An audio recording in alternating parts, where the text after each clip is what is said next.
यार महेश, अब तक तो हमने जो साहूकार के बारे में सुना उससे तो मुझे वो बहुत ही बड़ा मूर्ख सेठ मालूम होता है। गुरु, लगता तो मुझे भी कुछ ऐसा ही है। अगर लोगों की माने तो सेठ कर्ज मांगने वालों का पता ठिकाना नहीं पूछता, बस नाम और वापस करने की तारीख पूछकर ही कर्ज दे देता है। यार मैं तो सोच रहा हूँ क्यों ना इस बार हम उसे ही अपना शिकार बनाकर कुछ धन ऐंठ लें। गुरु, मैं भी यही कहना चाहता था, तो चलो यहाँ से सीधा चांदपुर चलकर उसी के दर्शन करते हैं। ठीक है गुरु, चलो। किस्मत ने साथ दिया तो काफी दिनों तक हमें कुछ करने की जरूरत नहीं पड़ेगी। से दोनों ठग चांदपुर की तरफ चल दिए। चांदपुर पहुंचकर वह सेठ की हवेली में दाखिल हुए। राम राम सेठ जी। राम राम भाई, तुम कौन हो और मेरे पास किस काम से आए हो? अपनी रोनी सी सूरत बनाकर कहने लगी। सेठ जी, हमारा नाम श्याम और महेश है। आपके पास बड़ी आस लेकर आए हैं। पिछले साल गांव में अकाल पड़ने के कारण खेतों में गन्ने का एक दाना तक पैदा नहीं हुआ। इस बार फसल अच्छी होने की उम्मीद है, लेकिन हमारे पास ना तो बैल है और ना ही बीज। इस कारण हम बहुत ही दुखी हैं। अरे भाई, मैंने कर्ज मांगने का कारण और तुम्हारा पता नहीं पूछा। सिर्फ तुम ये बताओ कि तुम्हें कितनी रकम चाहिए और कब तक लौटा दोगे? सेठ जी, हमें 2000 रुपए चाहिए और ये कर्ज हम जल्दी ही लौटा देंगे। जितनी जल्दी संभव हो सकेगा उतनी जल्दी हम आपकी रकम ब्याज समेत वापस कर देंगे। बस आप मेहरबानी करके हमें 2000 दे दीजिए।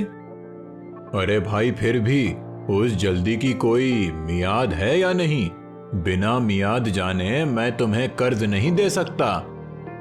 सेठ जी की नियाद वाली बात सुनकर श्याम ने मक्कारी भरे स्वर में कहा।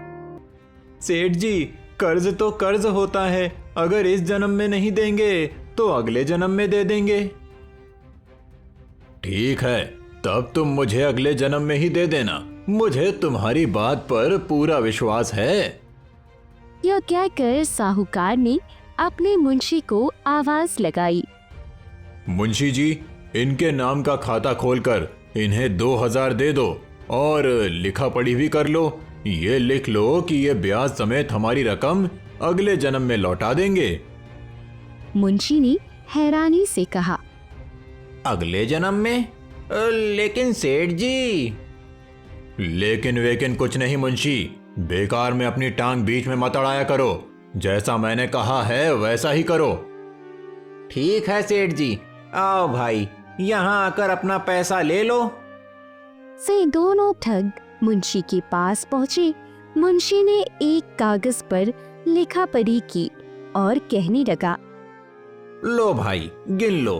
पूरे 2000 हैं जिन्हें ब्याज समेत अगले जन्म में चुकाना है। क्यों नहीं हुजूर? उन दोनों ने पैसे बिना गिने ही अपनी जेब में डाल लिए और सेठ जी को धन्यवाद अदा करते हुए वहां से वापस लौट गए। उन दोनों की वहां से जाते ही रुपये देने वाला मुंशी अपनी साहूकार सेठ से कहने लगा। हुजूर, आप ये जानते हुए भी कि वो लोग रुपया वापस लौटाने का इरादा नहीं रखते और इस इकरारनामे के अनुसार भी हम लोग उनसे रुपया वसूल नहीं कर सकते, तो फिर आपने उन्हें रकम क्यों उधार दे दी? मुंशी की बात सुनकर सेठ हंसा और कहने लगा। मैंने ये सब जानते बूझते हुए भी उन्हें रुपया उधार क्यों दिया, ये बात कभी तुम्हें समझ में नहीं आएगी। वक्त आने पर मैं समझाऊंगा। फिर भी मेरी इस बात को गांठ बांध कर रख लो कि कर्ज कर्म के समान होता है। इस जन्म का कर्ज भी अगले जन्म में मनुष्य के साथ रहता है और उसी के अनुसार जीवन भोगना पड़ता है। मुंशी मन ही मन सोचने लगा। पता नहीं सेठ जी क्या कह रहे हैं, मेरे तो कुछ भी पल्ले नहीं पड़ रहा। मुझे क्या, इनका पैसा है, फूके या मुफ्त में लुटाएं। उधर दोनों ठग खुशी खुशी अपनी राह चली जा रही थी। अरे भाई, ये सेठ तो हमारी उम्मीद से भी ज्यादा मूर्ख निकला। मैं तो सोच रहा था कि वो अगले जन्म की बात सुनकर हमें धक्के मारकर भगा देगा, लेकिन उस बेवकूफ ने तो हमारी इस बात पर भी विश्वास कर लिया और हमें इतनी बड़ी रकम कर्ज में दे दी। उस मूर्ख ने इतना भी नहीं सोचा कि कहीं अगले जन्म में भी कोई उधार चुकाया जा सकता है। सच में गुरु, आज तो बहुत दिनों के बाद मुझे ऐसा कोई बेवकूफ इस धरती पर दिखाई दिया है। अब तो ये 2000 अपने हो गए समझो। भाई, इस बार मैंने ये सोचा है कि अपने लिए एक छोटा मोटा घर भी बनाएंगे। आखिर कब तक हम बंजारों की तरह धक्के खाते रहेंगे। ठीक है गुरु, इस बार तुम अपनी ये हसरत भी पूरी कर लेना। इसके बाद उन्होंने किसी दूसरे गांव की तरफ चल दिया। चलते चलते वह एक गांव में पहुंचे। तब तक रात हो चुकी थी। गुरु, गांव में तो पहुंच गए, लेकिन ठहरेंगे कहाँ? चलो उस घर का दरवाजा खटखटाते हैं। अगर मुफ्त में खिलाने पिलाने के लिए कोई तैयार नहीं हुआ तो कुछ पैसे दे देंगे। पता नहीं ये दरवाजा खुलेगा भी या नहीं, फिर भी चलकर कोशिश करते हैं। फिर दोनों ठगों ने एक घर का दरवाजा खटखटाया। जल्दी ही घर के अंदर से घर का मालिक बाहर आया और कहने लगा, बेटा, लगता है तुम दोनों बहुत दूर से आए हो। तुम्हें बहुत भूख लगी होगी। अगर कहो तो खाना तैयार कर दूं। नहीं बाबा, हमने रास्ते में खाना खा लिया था। बस आप हमारे लिए बिस्तर का प्रबंध कर दीजिए। हम बाहर दालान में ही रात काट लेंगे। इसके बदले में जो पैसा आप हमसे मांगेंगे हम वो देने को तैयार हैं। पैसे की कोई आवश्यकता नहीं बेटा, तुम आराम से रात काट सकते हो। ये लो चटाई और चादर। बाबा, आपका बहुत बहुत धन्यवाद।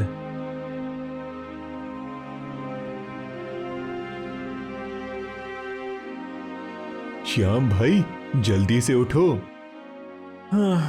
क्यों मेरी नींद खराब कर रहे हो? सोने दो ना। क्या बात है, तुमने इतनी रात को मुझे क्यों जगाया? अरे भाई, आसपास कोई भी नहीं है, लेकिन फिर भी किसी के बात करने की आवाज सुनाई दे रही है। श्याम ने ध्यान से सुना तो वह आवाज उसे भी सुनाई दे रही थी। कैसे हो भाई? अच्छा हूँ, लेकिन आज ठंड बहुत ज्यादा ही है। दोनों ठग बोलने वाले की तलाश में इधर उधर देखने लगे, लेकिन आसपास तो क्या, दूर दूर तक उन्हें कोई भी दिखाई नहीं दिया। कुछ दूरी पर बैलों की एक जोड़ी जरूर बंधी हुई थी। जब दोनों ठगों ने उन बैलों की तरफ ध्यान से देखा तो बुरी तरह से चौंक पड़ी। गुरु, मैं कोई सपना तो नहीं देख रहा। ये बैल आदमियों की भाषा में बोल रहे हैं। हाँ भाई, मैं भी हैरान हूँ, लेकिन ये बात तो सच है कि वो बैल आपस में बात कर रहे हैं। कुछ सोचकर दोनों ठग ध्यान से उन दोनों बैलों के बीच में होने वाली बातचीत को सुनने लगे। मित्र, हमारे साथ तुम्हारी ये आखिरी रात है। हाँ मित्र, मैं भी तुमसे यही कहने जा रहा था। अच्छा, तुम बताओ कि तुमने ऐसा क्यों कहा? इसीलिए क्योंकि जो अपना मालिक है उससे पिछले जन्म में मैंने 200 रुपए उधार लिए थे, लेकिन उस जन्म में मैं चुका नहीं पाया था। इसीलिए इस जन्म में महीनों तक यहाँ पर हल और गाड़ी में जुटकर मैंने वो कर्ज चुकाया है। कल मेरी मेहनत पूरे 200 रुपए की हो जाएगी और मैं सुबह ही मर जाऊंगा। अच्छा मित्र, अब तुम बताओ कि तुमने बिछड़ने की बात क्यों की थी?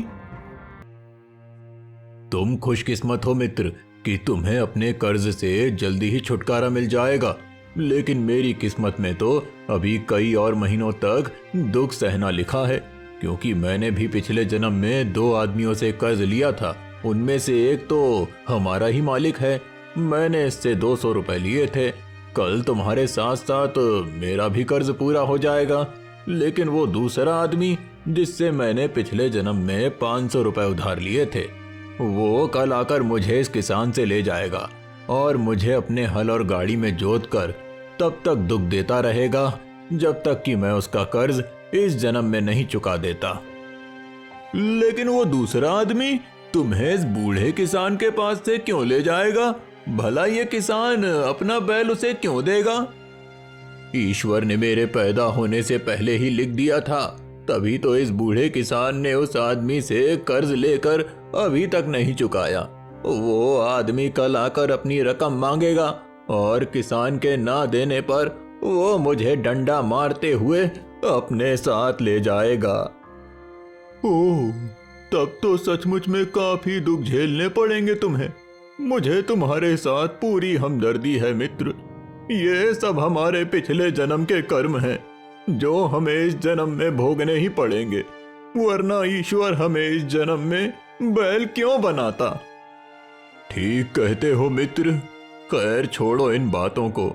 मुझे और तुम्हें तो अपने अपने कर्मों की सजा मिल गई या मिल जाएगी, लेकिन मुझे तो दुख उन दोनों व्यक्तियों का हो रहा है जो कुछ देर पहले ही बूढ़े किसान के यहाँ पर मेहमान बनकर आए हैं। तुम्हारा क्या मतलब है मित्र? उन दोनों ने क्या किया है? बैलों के बीच हो रही बातचीत का रुख अपनी तरफ मोड़ते हुए देखकर श्याम के कान खड़े हो गए। अरे भाई, ये पूछो कि उन्होंने क्या नहीं किया। वो दोनों ठग हैं और अब तक ना जाने कितने आदमियों को ठग चुके हैं। इस समय भी वो दोनों एक नगर के सेठ को ठग कर कर्जा लेकर यहाँ पर आए हैं। अच्छा, तब तो उन्हें जरूर कर्जा चुकाने के लिए सेठ का गधा बनना पड़ेगा। लेकिन उनकी बातें सुनकर श्याम कहने लगा, गुरु, तुमने सुनी इन दोनों की बातें? ये दोनों पिछले जन्म का कर्जा चुकाने के लिए बैल बने हैं। हाँ, और हमें इस जन्म का कर्जा चुकाने के लिए अगले जन्म में गधा बनना पड़ेगा। नहीं श्याम, अब मैं सेठ का कर्ज अपने सिर पर नहीं रखूंगा। मैं उसके पैसे वापस कर दूंगा और बाकी का सारा जीवन दीन दुखियों की सेवा में गुजार दूंगा, ताकि मेरे सारे पाप इसी जन्म में धुल जाएं।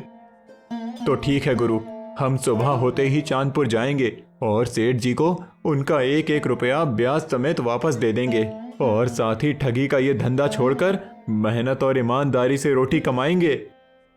हे ईश्वर, तेरा लाख लाख शुक्र है जो तूने समय रहते हमारी आंखें खोल दी और हमारा अगला जीवन बर्बाद होने से बचा लिया। उसके बाद वे दोनों ठग अपने भविष्य के बारे में बातें करते करते ना जाने कब सो गए।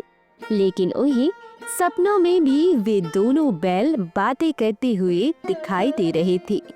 सुबह होने के बावजूद भी वे ना जाने कब तक सोते रहे कि अचानक किसी के रोने पीटने की आवाज सुनकर उनकी नींद खुल गई। आवाज आ रही थी, अरे मैं लुट गया, बर्बाद हो गया, हाय मेरा बैल मर गया, हाय। उन दोनों ठगों ने देखा कि घर का मालिक अपने बैल के मर जाने पर विलाप कर रहा था। सारा माजरा समझते ही वे दोनों ठग उदास हो गए। गुरु, उन दोनों बैलों की रात की बातचीत आखिर सच हो ही गई और उनमें से एक बैल ने दम तोड़ दिया। हाँ, वो अपने मालिक के पिछले जन्म के कर्ज से मुक्ति पा चुका है। हाय, मैं बर्बाद हो गया, मैं बर्बाद हो गया। जबकि वह बूढ़ा आदमी अभी भी विलाप कर रहा था। अभी वे दोनों ठग किसान को दिलासा देने की सोच ही रहे थे कि तभी वहां पर एक हट्टा कट्टा आदमी आधमका और बूढ़े आदमी से कहने लगा, अरे ओ बूढ़े, आज तूने मेरा कर्ज ब्याज समेत लौटाने का वादा किया था। देख मैं आ गया, मेरा पैसा मुझे दे। ब्याज समेत पूरे 500 बनते हैं। मुझ गरीब पर तरस खाओ रघु बेटा, और मुझे कुछ दिनों की मोहलत दे दो। मैं तुम्हारी पाई पाई चुका दूंगा। बकवास बंद कर बुड्ढे। अगर तूने इसी समय मेरे पैसे नहीं दिए तो मैं तेरा एक बैल लेकर चला जाऊंगा। नहीं नहीं, मुझ पर दया करो। देखो, पहले ही मेरा एक बैल मर गया है। तुम मरो या तुम्हारा बैल मरे, मुझे इससे कोई मतलब नहीं है। मुझे तो केवल अपने पैसे चाहिए, वरना उसके बदले मैं तुम्हारा बैल ले जाऊंगा। अब देर ना लगाओ, जल्दी से मुझे पैसे दे दो। मैं तुम्हारे पैर पड़ता हूं बेटा, मुझे कुछ दिनों की मोहलत दे दो। मैं तुम्हारा ये एहसान जीवन भर नहीं भूलूंगा, जीवन भर नहीं भूलूंगा। अरे दूर हट बुड्ढे, तेरे से पैर छुआते छुआते तो मेरे ही पैर दुखने लगे हैं। नहीं नहीं नहीं।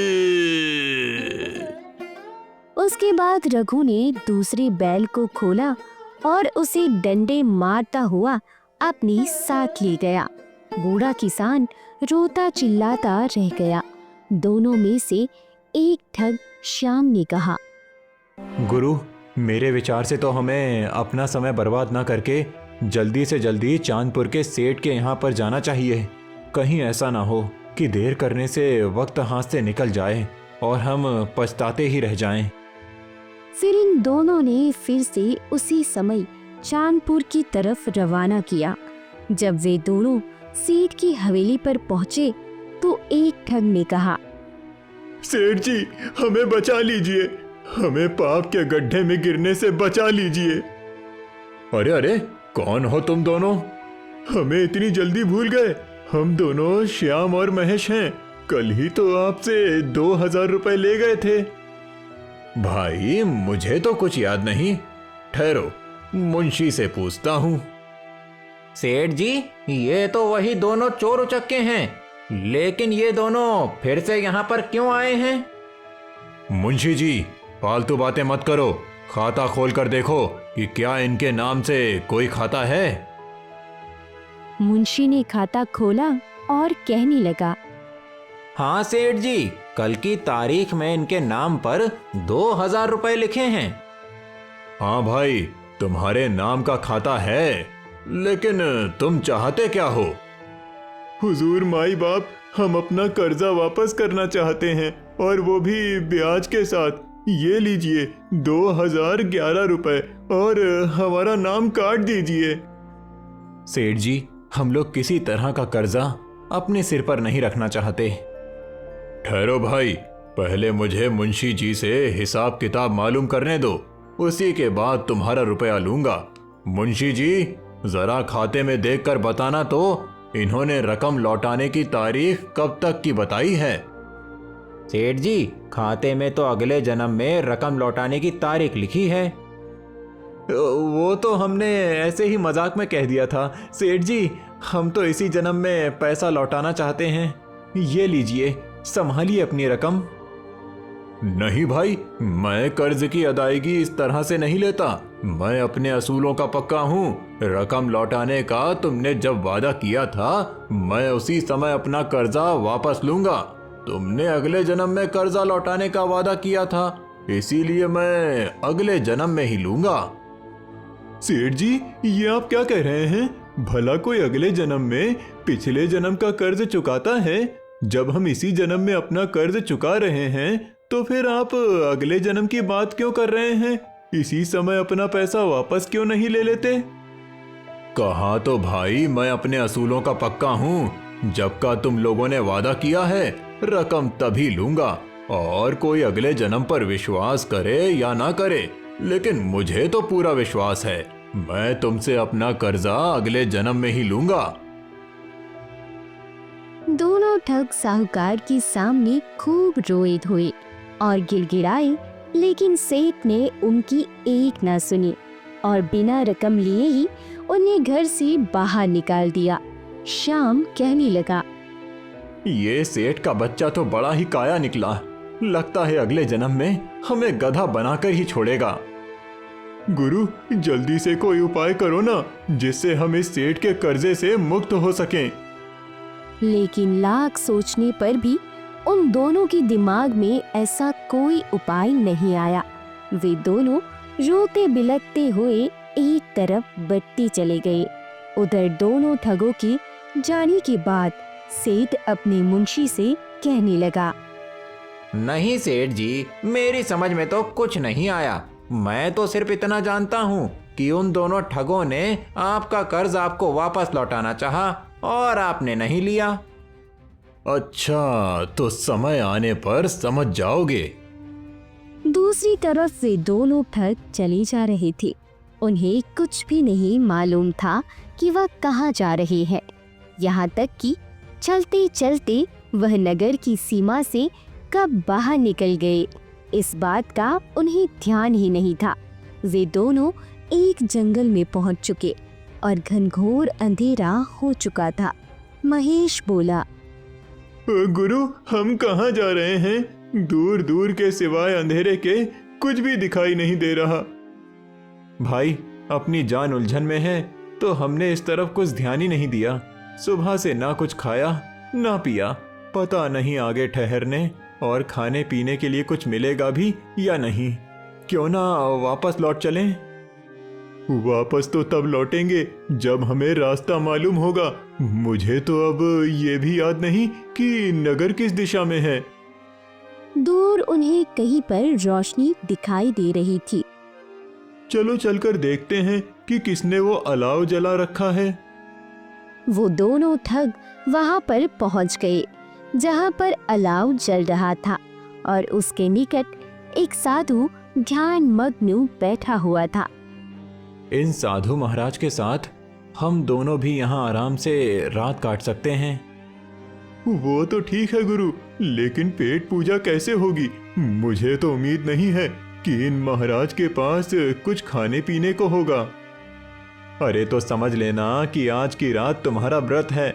अब चुप हो जाओ, वरना साधु महाराज का ध्यान टूट गया तो वो हमें श्राप ना दे दें। उसी समय साधु ने अपनी आंखें खोली और कहने लगा, तुम कौन हो बच्चा? आओ आओ, यहाँ पर अलाव के पास बैठ जाओ तुम दोनों। हम दोनों भटकते हुए मुसाफिर हैं। महाराज, हमारा प्रणाम स्वीकार कीजिए। महाराज, क्या आज की रात हम दोनों आपके चरणों में काट सकते हैं? अवश्य बच्चा, आज की रात ही क्यों, जब तक चाहो तुम यहाँ पर रह सकते हो। मेरे ख्याल से तुम दोनों को भूख भी लगी होगी। हाँ महाराज, भूख तो लगी है, लेकिन इस वीराने में भला खाने को कहाँ मिलेगा? अन्न तो नहीं, लेकिन फल तो मैं जुटा ही सकता हूँ। तुम दोनों यहीं पर बैठो, मैं अभी आता हूँ। यह कहकर साधु वहां से चला गया। देखो श्याम भाई, ये एक साधु है जिसने संसार को त्याग दिया है और इस वीराने में रहता है। वे भी इसके दिल में गैर लोगों के लिए कितनी दया और कितनी ममता है। भगवान की भक्ति में लीन होने के बावजूद भी ये हमारे लिए कष्ट उठाने के लिए गया है। और दूसरी तरफ हम लोग हैं जिन्होंने आज तक बस दूसरों को ठगा ही है, उन्हें दुखी दिए हैं। बस करो गुरु, अब कुछ और मत बोलो, वरना मैं अपनी पहली जिंदगी को याद करके रो पड़ूंगा। सचमुच हम बहुत पापी हैं। थोड़ी देर के बाद जब साधु महाराज वापस लौटे तो उनकी झोली में फल रखे हुए थे और कमंडल में पानी था। लो बेटा, ये फल खाओ और पानी पी लो और आराम से सो जाओ। बच्चों, तुम दोनों के चेहरे देखकर मुझे ना जाने क्यों ऐसा लग रहा है कि तुम दोनों किसी बात से दुखी हो और अंदर ही अंदर पश्चाताप की आग में जल रहे हो। आप बिल्कुल ठीक कहते हैं महाराज। हम दोनों ने आज तक जो भी किया उसी के लिए पश्चाताप कर रहे हैं, लेकिन हमें मालूम है कि हमें अपने पापों से कभी मुक्ति नहीं मिलेगी और इस जन्म के कर्मों का फल हमें अगले जन्म में भोगना ही पड़ेगा।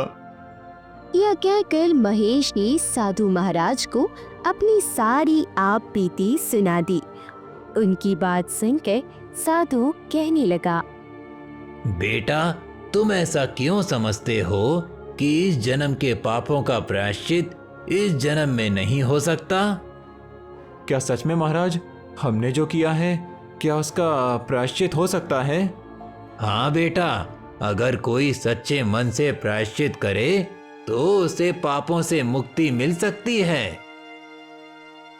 वो कैसे महाराज, हमें बताइए, हम सच्चे दिल से प्रायश्चित करने को तैयार हैं।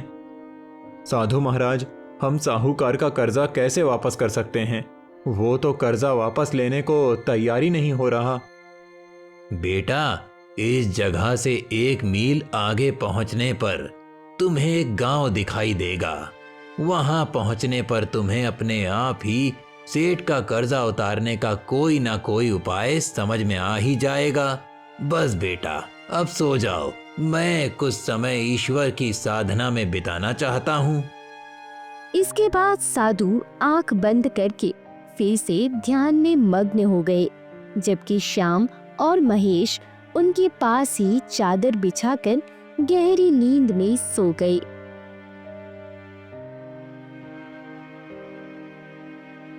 जब सुबह हुई तो दोनों ठगों ने साधु महाराज को आसपास कहीं भी नहीं पाया।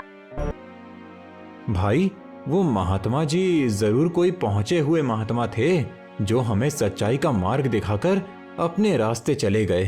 अब उनके कहे अनुसार हमें आगे बढ़ना चाहिए। वे दोनों आगे बढ़ने लगे और 1 मील का सफर तय करने के बाद एक छोटे से गांव में पहुंचे। उस गांव में ना कुएं थे, ना तालाब और ना ही उस गांव में कोई नदी थी। पानी के लिए वहां पर चाही मची हुई थी। पानी की आवश्यकता को पूरा करने के लिए गांव वालों को 5-5 कोस दूर जाना पड़ता था। वहां के हालात देखकर तभी उसके दिमाग में एक विचार कौंधा। अगले पल वो चीख उठा और कहने लगा, अरे महेश, सेठ का कर्जा उतारने के लिए मेरे दिमाग में एक उपाय आया है। अरे गुरु, तो जल्दी बताओ ना। फिर श्याम महेश के कान में कुछ फुसफुसाने लगा, जिसे सुनकर महेश का चेहरा भी खुशी से खिल गया। और फिर वे दोनों उसी समय कहीं से एक कुदाल लेकर आ गए और एक जगह पर उन्होंने खुदाई करना शुरू कर दी। वे दिन रात जमीन खोदते रहे और ठीक 1 महीने के बाद वहां पर गहरा कुआं खोदने में सफल हो गए और उसमें पानी भी निकल आया। उस कुएं पर 2000 रुपए का खर्च हो चुका था। इसके अलावा भी जो 100-200 रुपए उनके जेब में थे वह भी खर्च हो चुकी थी। कुआं तैयार हो जाने के बाद श्याम ने महेश से कहा, चल भाई महेश, डंडा संभाल कर खड़ा हो जा। गांव वालों को जैसे ही इस कुएं के बारे में पता चलेगा वो पानी लेने के लिए दौड़े दौड़े आएंगे। चिंता मत करो गुरु, पानी लेने के लिए अगर भगवान भी आ जाए तो इस कुएं से पानी नहीं ले सकेंगे। जब गांव के लोगों को उस कुएं के बारे में पता चला तो गांव वाले बर्तन आदि लेकर वहां पर पहुंचे तो महेश ने कहा, ठहरो तुम सब, इस कुएं से दूर रहो। हम किसी को इस कुएं से पानी नहीं भरने देंगे। ऐसा अन्याय मत करो भाई, तुम लोग जानते हो कि गांव में पानी की कितनी किल्लत है। तुमने वास्तव में इस कुएं को बनाकर गांव वालों पर बड़ा ही उपकार किया है। वो सब तो ठीक है, लेकिन ये कुआं हमारा नहीं है, बल्कि चांदपुर के सेठ शांति प्रसाद जी का है। हम उनकी अनुमति के बगैर किसी को भी इस कुएं से पानी नहीं भरने देंगे। हाँ, अगर तुम लोगों को पानी चाहिए तो जाकर अपने सेठ जी से बात करो और उनकी आज्ञा लेकर आओ। पूरे गांव वालों ने उनसे बहुत विनती की, लेकिन दोनों ठग किसी भी कीमत पर पानी देने को तैयार नहीं हुए। इसलिए हार कर पूरा गांव चांदपुर की तरफ रवाना हो गया। वे सेठ के घर पहुंचे और दुहाई देने लगे, दुहाई हो सेठ जी, दुहाई हो, हम पर दया कीजिए। भाइयों, आप लोग मुझसे कैसी दुहाई मांग रहे हैं? मैंने क्या बिगाड़ा तुम लोगों का? सेठ जी, अब आप ही हमें अपने कुएं से पानी लेने की आज्ञा दे दीजिए। हमारे सारे दुख दूर हो जाएंगे। आपका ये एहसान जीवन भर नहीं भूलेंगे। देखो भाई, तुम सबको कोई गलतफहमी हो गई है। मैंने आप लोगों के गांव में कोई कुआं नहीं बनाया। जरूर उन दोनों आदमियों ने आपको झूठ बोलकर आपको मूर्ख बनाया है। आप लोगों को जो भी प्रार्थना करनी है वो उन दोनों आदमियों से जाकर ही कीजिए। नहीं नहीं, ऐसा मत करिए सेठ जी। हम लोग बड़ी उम्मीद लेकर आपके पास आए हैं। हमें इस तरह ना ठुकराइए, हम पर दया कीजिए। आप कहेंगे तो हम पानी की कीमत देने को भी तैयार हैं। लेकिन भाई, जब मैंने कुआं बनवाया ही नहीं तो मैं किस तरह से आप लोगों को पानी भरने की आज्ञा दे दूं? क्या वो मेरे कहने से तुम लोगों को पानी भरने देंगे? हाँ हाँ, जरूर भरने देंगे सेठ जी, हमें विश्वास है। आप बस हमारे साथ चलकर उन दोनों आदमियों से कह दीजिए। मुझे तो इसमें कोई गहरी साजिश लगती है। क्यों ना वहां चलकर असलियत का पता किया जाए। ठीक है, चलो भाइयों, मैं तुम्हारे साथ चलता हूँ और फिर सारी हकीकत आप लोगों के सामने आ जाएगी। सेठ और उनका मुंशी सारे गांव वालों के साथ उनके गांव जा पहुंचे। दूर से ही सेठ जी ने श्याम और महेश को कुएं के पास हाथों में डंडे लिए हुए देख लिया। अरे सेठ जी, ये तो वही दोनों ठग मालूम पड़ते हैं जिन्होंने आपसे 2000 रुपए कर्ज लिया था और रकम अगले जन्म में वापस करने का वादा किया था। हाँ, मैं भी पहचान रहा हूँ, लेकिन इन कमबख्तों ने यहाँ पर आकर ये क्या चक्कर फैलाया हुआ है। कुएं के पास पहुंचकर सेठ कहने लगा, क्यों भाई, तुमने यहाँ पर क्या चक्कर चलाया हुआ है? इस कुएं को तुम गांव वालों को मेरा कुआं क्यों बोल रहे हो? हमने कोई चक्कर नहीं चलाया सेठ जी, ये कुआं आपका ही है, इसीलिए हमने गांव वालों को बिना आपकी आज्ञा से यहाँ पानी भरने से मना कर दिया था। अगर आप आज्ञा देंगे तो हम इन्हें पानी भरने देंगे, हमें इसमें कोई आपत्ति नहीं होगी। क्या बकवास है ये? जब ये कुआं मैंने बनवाया ही नहीं तो इसमें मेरी आज्ञा की क्या आवश्यकता है? सेठ जी, ये ठीक है कि ये कुआं आपने नहीं बनवाया, लेकिन इसमें रुपए तो आपके ही लगे हैं ना। मेरे रुपए? वो भला कैसे? सुनिए, मैं बताता हूँ। आपने 1 महीने पहले हमें 2000 रुपए कर्ज दिए थे, उसी से हमने ये कुआं बनवाया है। अब यदि आप कह दें कि ये कुआं आपका है तो हमारा कर्ज चुकता हो जाएगा और गांव वालों की पानी की किल्लत भी दूर हो जाएगी। नहीं तो हम इस कुएं में से किसी भी हालत में किसी को पानी नहीं भरने देंगे। मैंने जो तुम्हें कर्ज दिया था वो वादे के मुताबिक तुम्हें अगले जन्म में देना है और मैं अगले जन्म में ही लूंगा। तब तो ठीक है सेठ जी, हम भी इस कुएं में से किसी को पानी नहीं लेने देंगे, चाहे ये गांव वाले हमारे सामने तड़प तड़प कर ही क्यों ना मर जाएं। हाँ सेठ जी, अच्छी तरह से सोच लीजिए, अगर ये गांव वाले बिना पानी के मर गए तो इसका पाप आपके सिर पर ही होगा, और यदि आप इस कुएं को अपना कहकर इन्हें पानी लेने देंगे तो इसका पुण्य आपको ही मिलेगा और साथ ही ये गांव वाले आपको दुआएं भी देंगे। हाँ कह दीजिए ना सेठ जी, हाँ कह दीजिए। साहूकार उलझन में पड़ गया। कुछ देर तक सोचने के बाद कहा, ठीक है भाइयों, तुम दोनों चालाक इंसान जीते और मैं हारा। आज से इस कुएं को मैं अपना मानता हूँ और मैं तुम्हें अपने कर्ज से मुक्त करता हूँ। गांव वालों, जाओ जाकर पानी भर लो। ये सब तो ठीक है, लेकिन जिस चालाकी से तुम दोनों ने मेरे असूलों को तोड़कर मेरा कर्ज लौटाया, उसके लिए मैं तुम्हें तुम्हारे दिमाग की दाद देता हूँ। लेकिन मुझे आश्चर्य है कि तुम दोनों अचानक कर्जा लौटाने के लिए इतने ज्यादा उतावले क्यों हो रहे थे, जबकि पहले तो तुम दोनों ने मुझे अगले जन्म में कर्जा लौटाने का वादा किया था और मुझे ठगने के लिए आए थे। ये ठीक है सेठ जी कि हम लोग आपको मूर्ख समझकर आपको लूटने के लिए आए थे और हमारी नज़र में हमने आपको लूट भी लिया था। लेकिन जब आपके यहाँ से लौटकर हम एक गांव में पहुँचे। फिर शाम में रामगढ़ गांव में उस रात को बालों के मुंह से सुनी हुई सारी बातें सेठ जी को बता दी। सेठ जी, हमारी आंखें खुल चुकी हैं और हमने फैसला कर लिया है कि भविष्य में हम कोई बुरा काम नहीं करेंगे और मेहनत मजदूरी करके ईमानदारी से अपना पेट भरेंगे। शाबाश, तुम दोनों ने ये बहुत ही अच्छा फैसला किया है। अगर कभी मेरी सहायता की आवश्यकता पड़े तो बिना झिझके मेरे पास चले आना। क्यों मुंशी जी, श्याम और मुकेश की कहानी सुनकर आपकी समझ में कुछ आया?